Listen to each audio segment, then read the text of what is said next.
My daughter was just under a year old when John and I dreamt up the idea to open Long Road. My son was only about 2 weeks old when we opened our doors in 2015 to the distillery. My kids and my business, they've grown over the past few years, but I can't help but point out the similarities between opening a new business and raising kids for the first time. Both cost a great deal of money. They give me a lot of anxiety. They keep me up late at night for different reasons, obviously.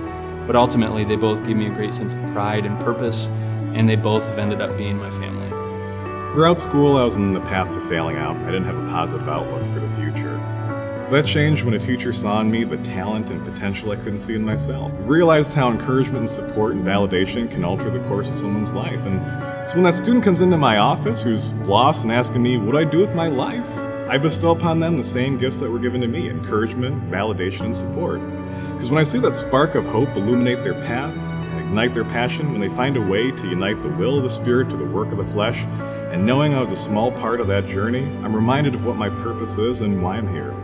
I'm just so thankful to live, work, and play in Grand Rapids in West Michigan. Having grown up here, it's been amazing to see the renaissance that the town has gone through over the years, and just all the amazing venues and restaurants and activities we have now that we certainly didn't have when I was growing up. I also just love the opportunity to be involved in this community, whether it means sitting on different boards or going to fantastic events or trying a new spot. It's just so wonderful to live and play in Grand Rapids and West Michigan as a whole.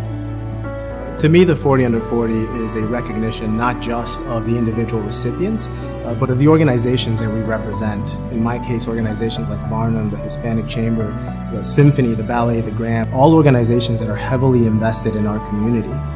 But it's also a challenge. It's a responsibility on us as business leaders to become change agents, to empower economic development, to address the social and racial inequalities that exist in our community still today, and to identify and invest in our future leaders and impress on them the importance of becoming community trustees. So when I think about leaders and leadership, I think about all of the different people who have impacted my life in some way and taught me to be a leader. From my parents, my family, my friends, my colleagues, my bosses, my mentors, coaches, and peers, everyone has taught me something about being a leader, being inspirational to others, putting others before yourself, setting an example, and leading with a sense of humor, having fun in the work that you do, and doing it with a purpose, doing the right thing.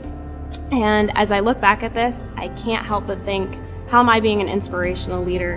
Whose life am I impacting?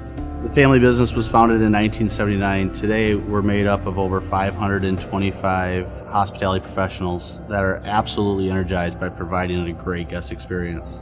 My passion comes from when our team exceeds our guests' expectations, and I'm just truly honored to have such a great group of people to work with every day. We are working on a lot of different growth and being a pioneer in the industry with cutting-edge designs and products, and just growing within the greater West Michigan area.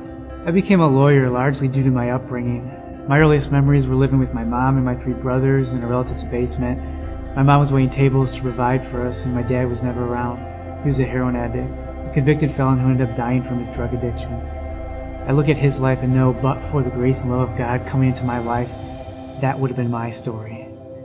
Instead, God gave me a passion to go to law school, a passion for justice, particularly for people who were vulnerable like I'd experienced growing up. I believe in order to be an effective leader, you have to be authentic, you have to be real. I've heard it said that people will follow a leader who is real over a leader who is right and dead. All right, we can agree that service is good.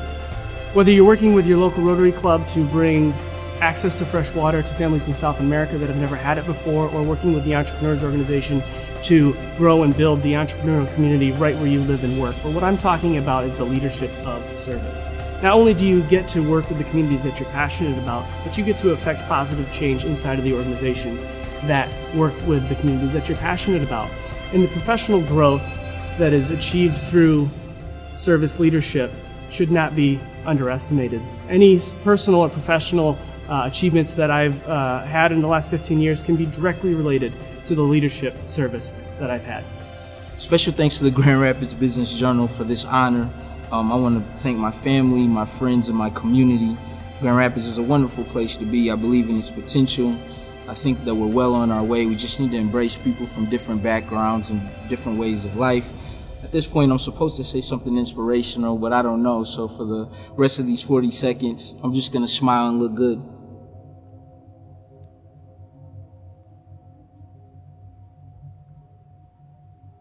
That was awkward. Keep that one. That's it. That's the one. That's the one.